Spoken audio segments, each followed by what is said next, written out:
भारत की energy policy में ना एक बहुत बड़ा एक स्ट्रेटेजिक शिफ्ट आ रहा है। एक ऐसी नई न्यूक्लियर टेक्नोलॉजी पर दांव लगाया जा रहा है जो देश के पूरे एनर्जी लैंडस्केप को मतलब पूरी तरह से बदल के रख सकती है। और ये कोई छोटा मोटा दाव नहीं है। 20,000 करोड़ रुपए, ये तो सिर्फ शुरुआती इन्वेस्टमेंट है जो भारत ने अपने इस एम्बिशियस न्यूक्लियर एनर्जी मिशन के लिए रखा है। ये नंबर अपने आप में बताता है कि ये पहल कितनी बड़ी है। तो अब जब स्केल का अंदाजा लग गया है तो चलिए देखते हैं कि हम इस बड़ी पहल को समझेंगे कैसे।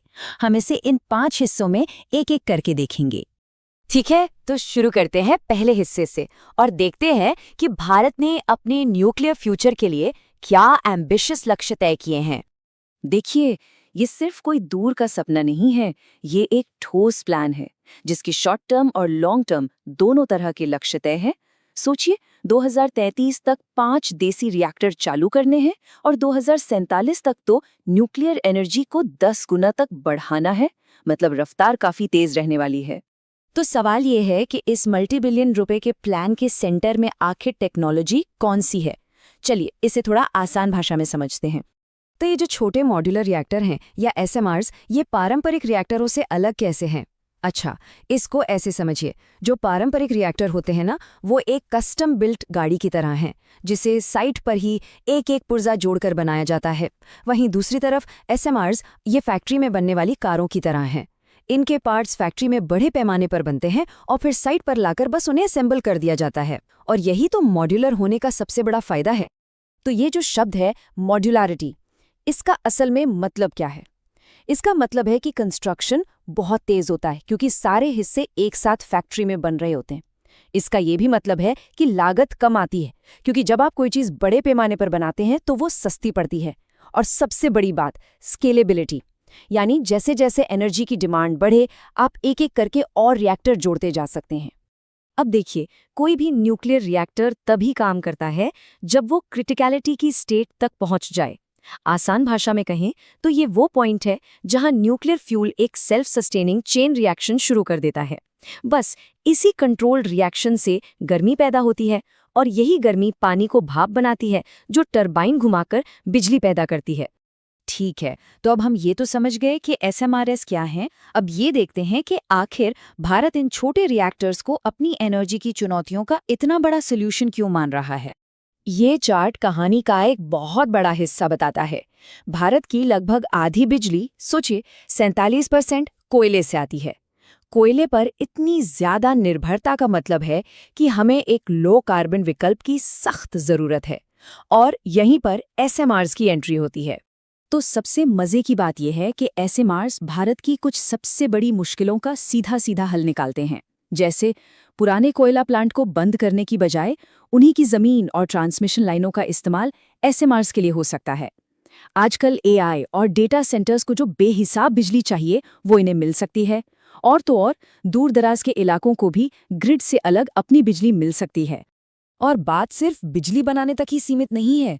एसएमआरस में पैसिव सेफ्टी सिस्टम्स होते हैं। इसका मतलब ये हुआ कि अगर कोई इमरजेंसी हो तो ये बिना किसी इंसानी मदद के अपने आप बंद हो जाते हैं। इन्हें जमीन भी कम चाहिए और इनमें बार बार फ्यूल भरने का झंझट भी नहीं है। अब ये जो एम्बिशियस प्लान है, ये सिर्फ कोई सरकारी ऐलान नहीं है। कई बड़े बड़े खिलाड़ी पहले से ही इस गेम में उतर चुके हैं। भारत के जो पब्लिक सेक्टर के बड़े नाम हैं वो तो पूरी तरह से इस काम में लगे हुए हैं। एनटीपीसी अपने पुराने कोयला प्लांट की जगह एसएमआरस लगाना चाहता है। इंडियन ऑयल अपनी रिफाइनरियों के लिए इन्हें देख रहा है और इंडियन रेलवे भी अपनी भारी भरकम बिजली की ज़रूरतों के लिए इनसे बातचीत कर रहा है। मतलब साफ है, प्लान पर काम शुरू हो चुका है।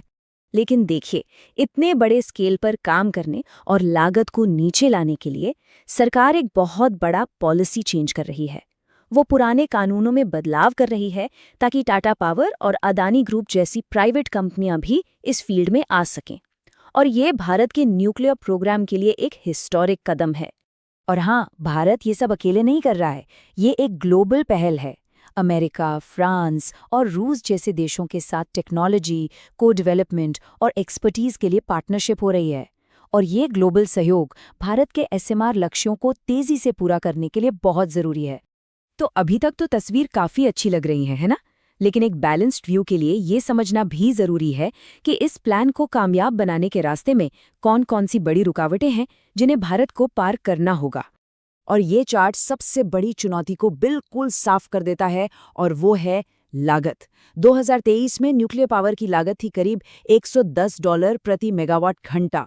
वहीं सोलर की लागत इसकी आधी और विंड की तो उससे भी कम थी। अब आप समझ सकते हैं कि प्राइवेट सेक्टर की भागीदारी और नई टेक्नोलॉजी इतनी ज़रूरी क्यों हो जाती है। तो अगर हम सार देखें तो 3 बड़ी चुनौतियां हैं। पहली, लागत। दूसरी, न्यूक्लियर एनर्जी को लेकर लोगों की सोच। और तीसरी, यूरेनियम जैसे फ्यूल के लिए दूसरे देशों पर हमारी निर्भरता।